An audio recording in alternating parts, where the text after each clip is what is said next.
Olá, amigos da Leandro Stormer, eu sou o Thiago Bizzi e esse é o Farol LS, referente ao pregão do dia 27 de outubro de 2015, terça-feira. Vamos então às movimentações do nosso mercado. E começamos, como sempre, com o gráfico diário do índice Bovespa. A gente teve mais um dia de queda, um dia menos intenso, o mercado até apresentou aí uma leve recuperação no finalzinho, né? Reparem que os preços basicamente tocaram o ponto crítico de suporte desse fundo que se estabeleceu, né, em cima da LTB rompida, né? A média de 20 períodos também é testada. E o mercado, o índice aqui, né, o mais provável no atual momento, a curto prazo, é ele realmente desenvolver um movimento errático, né, entre esse fundo e essa resistência, que são os pontos mais críticos a curto prazo. Pelo fato de a gente ter basicamente alcançado o suporte, eu estou com uma sensação que a gente tem boas chances de ver um movimentozinho de alta ao longo dos próximos pregões. Mas nada decisivo, né? Algo que apenas vai manter o mercado operando dentro dessa amplitude. Se eu estiver errado e o mercado iniciar um processo de queda e se esse movimento de queda for forte, a gente tiver o rompimento desse fundo aqui, bom, daí o cenário começa a ficar mais significativo. O rompimento desse fundo provavelmente jogaria o nosso mercado a testar o suportão próximo a 44 mil pontos. Tá? Mas não parece ser o que vai acontecer agora. O mini índice abriu um leve gapzinho de baixa, perdeu a mínima de ontem, desenvolveu aqui, desenhou um primeiro movimento e teve uma movimentação meio errática, volátil, sem sair do lugar, das 10h15 em diante. Tá? Quem acompanha o mercado viu muitos sobes e desces aqui, meio rápidos, mas que no final das contas não foram decisivos. A gente precisava ter um rompendo a linha d'água, né, para definir o mercado para cima, nós não tivemos, ou rompendo o primeiro movimento para baixo, só que o movimento foi se desconfigurando ao longo do dia. A gente até teve um rompimento aqui, mas ele não pareceu forte. Tá? A gente fez até uma operaçãozinha com um lote menor, na base da confirmação, e ela, como eu já mais ou menos esperava, ela acabou sendo estopada pela média móvel de 9 na superação dessa máxima aqui. Então o dia não foi lá muito direcional. E vamos ver o que vai acontecer no pregão de amanhã. Tá? Se a gente for olhar esse gráfico, a gente pode entender que o suporte mesmo ainda não foi atingido. O suporte está aqui, né? Em 47.130 pontos seria o ponto mais forte do suporte. Mas, como mencionei, não descarto um movimento de alta a partir do ponto atual. Tá? Mas nada muito significativo, como eu disse. O mercado americano operou numa leve correção hoje. Então a gente teve a perda mínima de ontem. Isso abre espaço para algum movimento corretivo.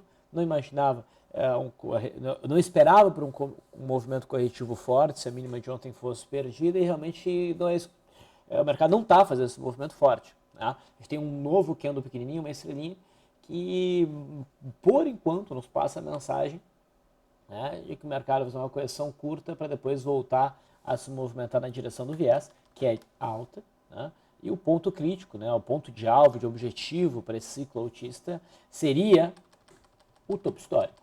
Tá? Não é nenhuma barreira significativa até o topo histórico. A que existia seria a média móvel de 200, e a sinalização do mercado é que ela não teve tanto peso assim. S&P 500 futuro, mesmo cenário, né? Houve uma tentativa de um movimento corretivo, só que o mercado se recuperou. Aqui no final, principalmente depois que o índice Dow Jones fechou, né? A gente teve uma boa movimentação de alta no finalzinho, né? O que agora nos faz ajustar o suporte para cá. Então o viés aqui também segue sendo altista. No dólar, temos aí o gráfico perpétuo do dólar sem qualquer tipo de ajuste. Ele segue naquele movimento lateral, levemente errático, entre a resistência aqui em 3.980 e o suporte em 3.790, arredondando os números. Tá? Então não há muito o que fazer do ponto de swing trade enquanto não tivermos esse rompimento ou esse rompimento. O viés do dólar, na minha opinião, é mais baixista. Tá? se a gente for olhar o comportamento no intraday, a gente abriu no gapzinho de alta, a gente testou, melhor definir uma resistência, né, aqui nos 3.938. Houve o teste da linha d'água, por um momento parecia que o dólar ia romper a linha d'água, ele conseguiu segurar aqui, né, e depois acabou rompendo a linha d'água, mas já num cenário um pouco desconfigurado, né, onde a gente não rompeu essa sombra, onde o volume não foi tão significativo do que a que rompeu. Então, na verdade, não teve um bom enquadramento para trade. Mas, mais para o final do pregão, a pressão vendedora imperou, o dólar fechou praticamente na mínima, e aqui tem uma cara boa, na minha opinião, para talvez um setup de rompimento de linha d'água para baixo amanhã, seria o cenário ideal, uma abertura em gap de alta, fraco, e depois rompimento da linha d'água para baixo, poderíamos dar um bom trade. E o cenário altista viria do rompimento dessa resistência, mas sem tanto espaço assim para o mercado fluir. O juro se aproximou um pouquinho mais do suporte, ainda não bateu lá. O cenário pode se aquecer no rompimento do suporte. Tá? Por enquanto, a gente só olha sem muito interesse. Indo para as ações, tá? A Vale reforçou seu viés baixista com o rompimento daquele fundinho anterior. E aí a gente tem agora mais claramente até uma formação de pivô de baixo que pode ser operado. Tá? Eu condicionaria uma venda na Vale à perda mínima, seria a confirmação desse rompimento, e o objetivo seria ali 13,20. A Vale 5 parece mais interessante para a venda do que a Vale 3, porque ela tem mais espaço para se movimentar e a força do rompimento é muito próxima. Então acho que vale a pena focar na Vale 5, apesar de percentualmente ela estar variando um pouco menos. A Petrobras tentou o rompimento dessa consolidação e no limite aqui conseguiu fechar abaixo da mínima dessa consolidação. Também vai desenhando então um zigue-zague descendente, pode ser considerado um pivô, mas aqui o cenário é menos interessante que o da Vale, porque a média de 21 períodos ainda está inclinada para cima. Então, não acho que seja uma boa buscar operações swing trade, mas a gente pode ficar bem atento a oportunidades de day trade que venham a surgir então na quarta-feira, né, direcionadas para baixo. Mesmo cenário em PTR3, quase. A PTR3, no final das contas, tá, não fechou abaixo ainda da mínima. A gente identificava já a PTR3 como um papel mais forte e aqui é mais um indício disso. Deixa eu desenhar as estruturas como eu gosto. Tá. Mas a gente também pode ficar atento a oportunidades de venda no intraday da PTR3, mas provavelmente a PTR4 trabalhará melhor. Tá. Gerdau segue direcionada para baixo, a gente só tem suporte aqui no fundo, comecinho de outubro, volta de 5,35. Tá?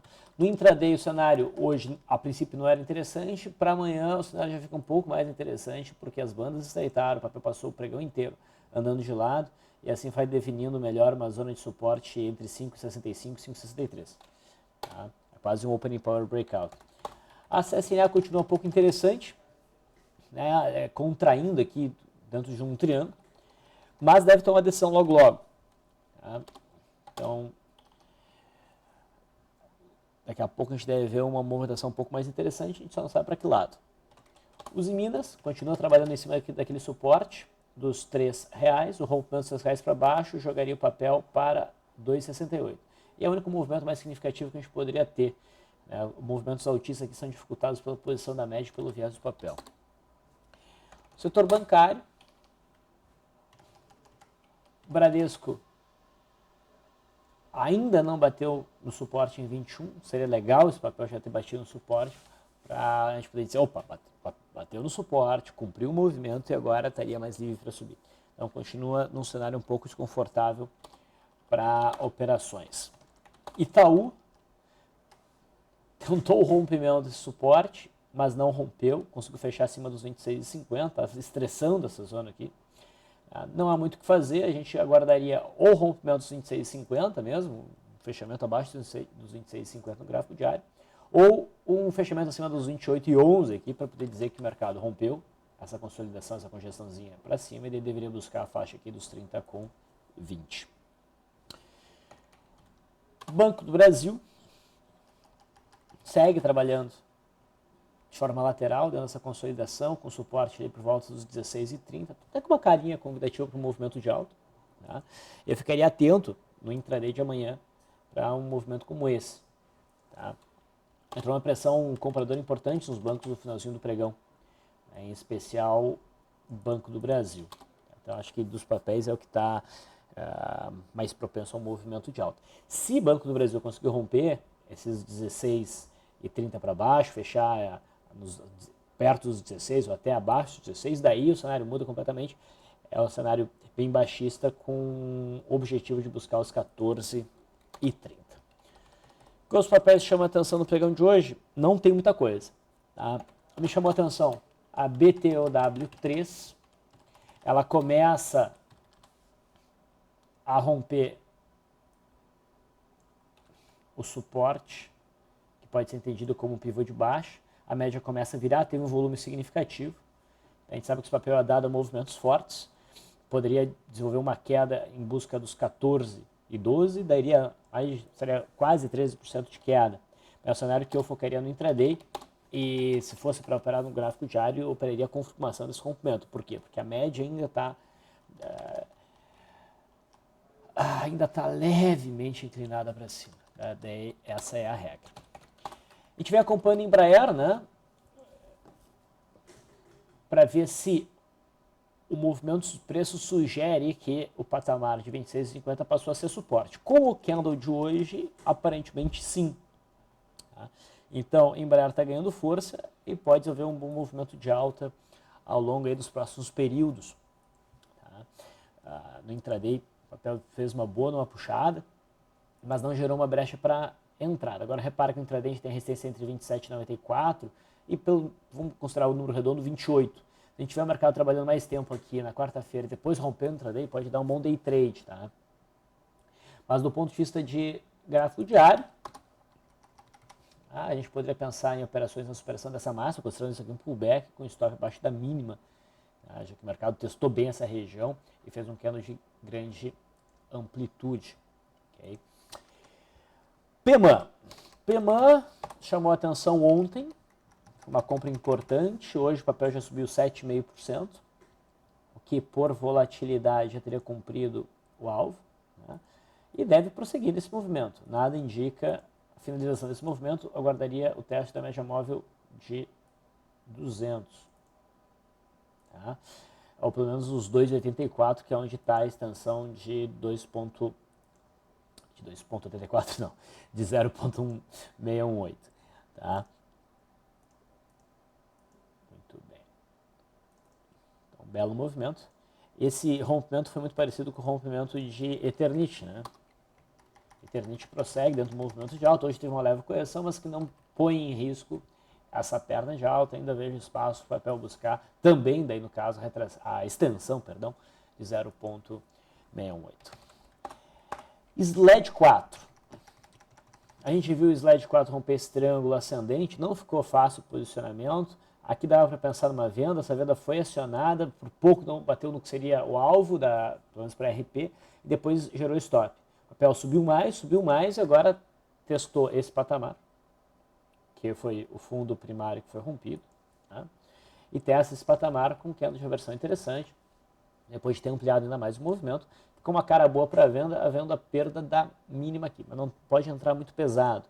E esse gap que surgiu aqui entre o dia 22 e o dia 23, ele pode servir, tá? Ele pode gerar um suporte para dificultar o movimento dos preços por aqui.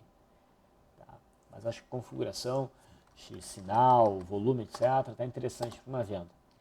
Tá? Mas tem que acionar. Aí, se o mercado abrir em alta e subir, melhor cancelar a entrada e esperar um novo sinal de reversão, para não correr o risco de ser acionado numa perda esticada, depois uma abertura em alta e depois o mercado deixar só uma sombra. E a TIMP3, tá? A TIMP3 gerou um forte movimento de queda hoje, dá para dizer que é uma barra de ignição, né? Mas não tem um bom posicionamento, na minha opinião, porque esbarra ainda nisso que é um suporte agora e na média móvel de 20 períodos e deixa uma sombrinha inferior. Tá? Mas lembra que a gente chamou a atenção para o rompimento de tipo 3, como um rompimento de pivô, e foi um rompimento de pivô, mas que ficava muito distante da média móvel de 21 períodos. Eu até mencionei uma estratégia aqui. Seria o quê? Aguardar pela eventualidade de um movimento corretivo no intraday, tá? Que alcançasse aqui as proximidades de 8,15, talvez, ou até mais, tá? E a partir dali buscar um ponto de entrada no intraday, tá? Para pegar uma reversão, né? Uma chicotada do mercado para baixo, buscando então que até o fechamento do pregão a gente tivesse uma sombra e entrar com um bom posicionamento. Para isso a gente teria que trabalhar o stop de swing trade, seria uma entrada intraday, mas com foco em swing trade. E repara que o ponto crítico da resistência estava aqui entre 7,96 e R$ 8,00. Botar um stop abaixo dessa mínima aqui não é o correto, porque a gente está acima do ponto crítico, então a gente tem que botar abaixo dessa mínima aqui. E a gente eu mostrei essa operação no intraday. Quando o mercado começou a cair no intraday mais forte, eu esperava o teste da média móvel de 200, por volta aqui dos 7,80 e poucos. O papel chegou muito próximo e daí mostrou esse candle de força compradora com bom volume. Então a gente fez uma entrada aqui e a gente trabalhou o stop em 7,85, tá? Que seria o stop de swing trade da operação de rompimento de ontem. Tá? Infelizmente a operação foi estopada, então nos gerou uma perda, falando aqui dos day trades. Então, como foi um stop mais longo, uma posição significativa, a gente teve uma perda de R$ 903, mas eu não considero isso um day trade, sim uma operação de swing trade, tá? Que foi tentada e não conseguiu fluir. Mas melhor uma operação que nem essa do que entrar no fechamento ontem e tomar o stop abaixo da mínima de anteontem. Certo? Agora, pela forma que a TIM fechou, não ficou bonita. Ela teria que mostrar um sinal de reversão importante no pregão de amanhã para justificar uma nova tentativa de entrada. Pullbacks não aceleram assim. Tá? Não aceleram assim. A gente fez outros day trades, né? A gente teve a operação que eu mencionei ali no mini índice, que nos consumiu R$ 250, uma operação em hipermarcas,